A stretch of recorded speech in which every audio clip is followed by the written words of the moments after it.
I'm going to show how to add tint and shade using chalk and charcoal to each of your pizza slices within the color space within your toppings. So for each pizza slice, you should have 2 toppings, and for each of those, you're going to do a tint and a shade in those pizza toppings. Now, we're not looking for black and white in every slice. We're looking to change the color from like the red to a shade of red and a tint of red. So you don't want to go overboard with this, but you can add a little bit of charcoal by coloring lightly with your charcoal and then rubbing with your finger to spread it out within that space. So you see how it makes a shade of it. I'm not looking for like it to be black in there. I want to make a dark red. Same thing with the chalk for the tint.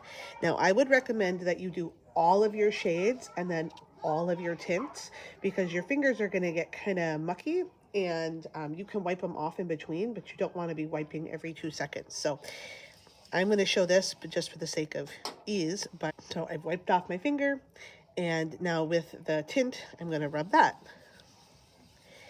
And if you feel like that's not different enough, you can add a little bit more tint. But again, we're not looking for white. We're looking for a lighter shade of red.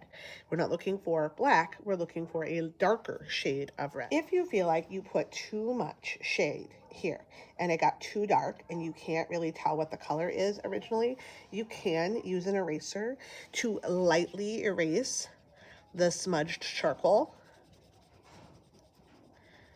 But you don't want to do this too hard or you could take up the paint as well.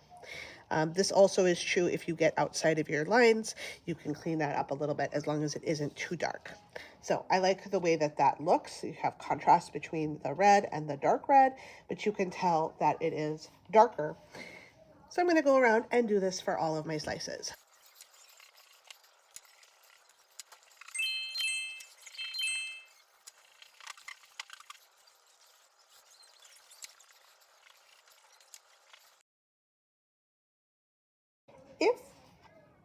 If when you're done with this tint shade process, you feel like any of your details have gotten lost that you drew with the marker, because the paint covered them up or now this tint and shade has covered them up, you can go in and redraw on top of things with the Sharpie marker.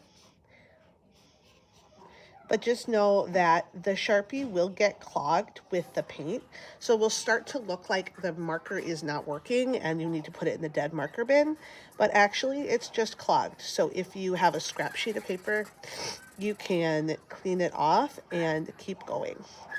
You can even do that on the outside of your paper here.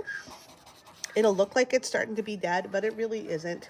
So just go slow and it will work just fine to keep drawing. All right, I'm liking how my pizza looks. I'm ready to cut it out.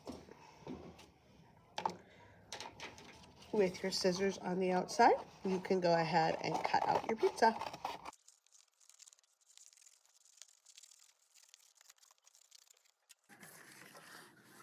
Throw away your scraps.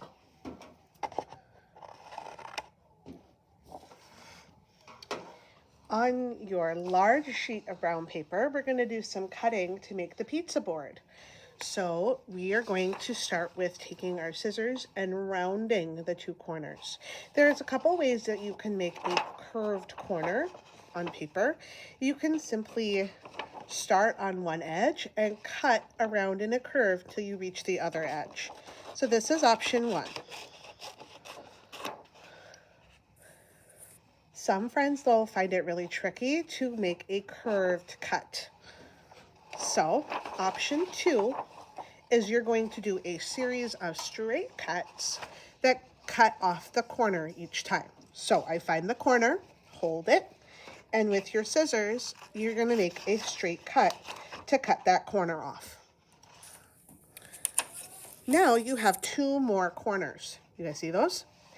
I'm going to hold that corner and I'm going to make a smaller straight cut to cut that corner off.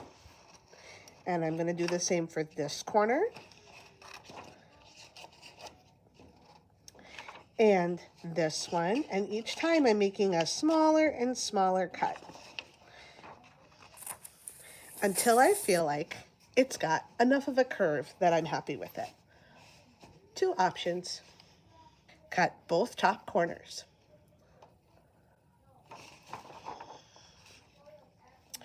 Down at the bottom, we're going to make two cuts.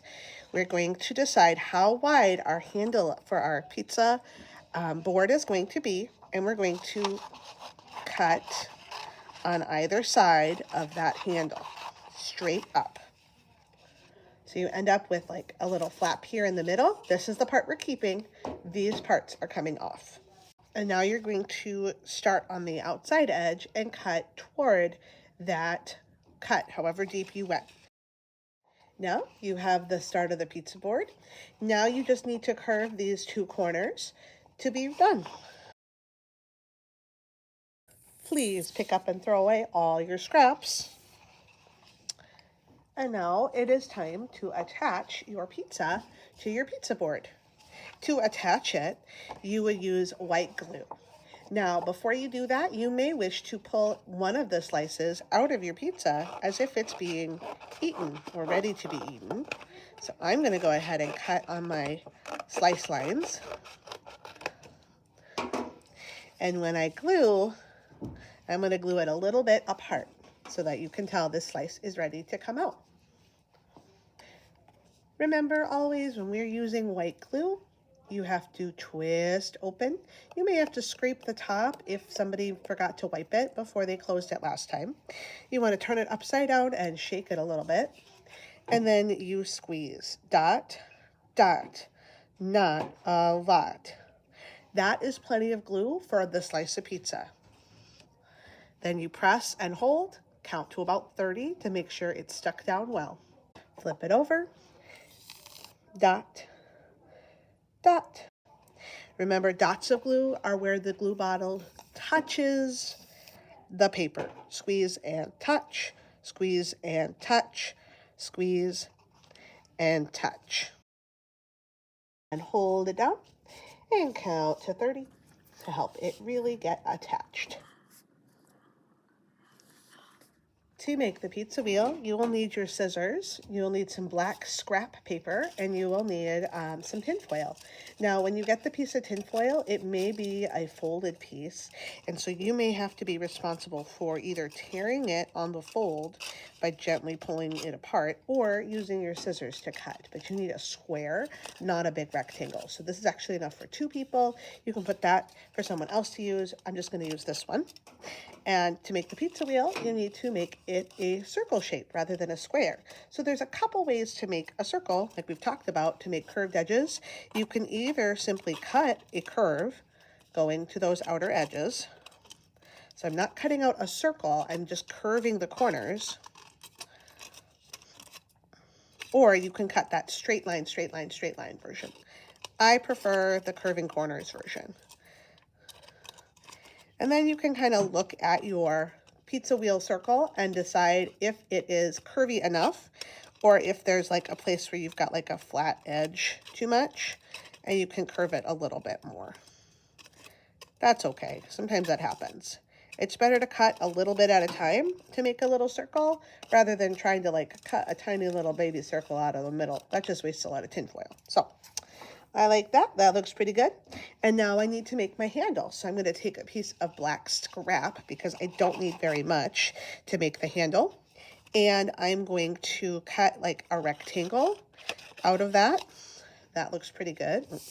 That looks pretty good. It's a rectangle. And I'm going to make like the little place where it attaches. I'm going to make it kind of more like a triangle shape up there. And then I'm ready to glue this together to make that pizza wheel. And I decide where on my pizza I want it to go. I don't want to cover up too much of everything, but I can stick it down as if it's just cut out this slice.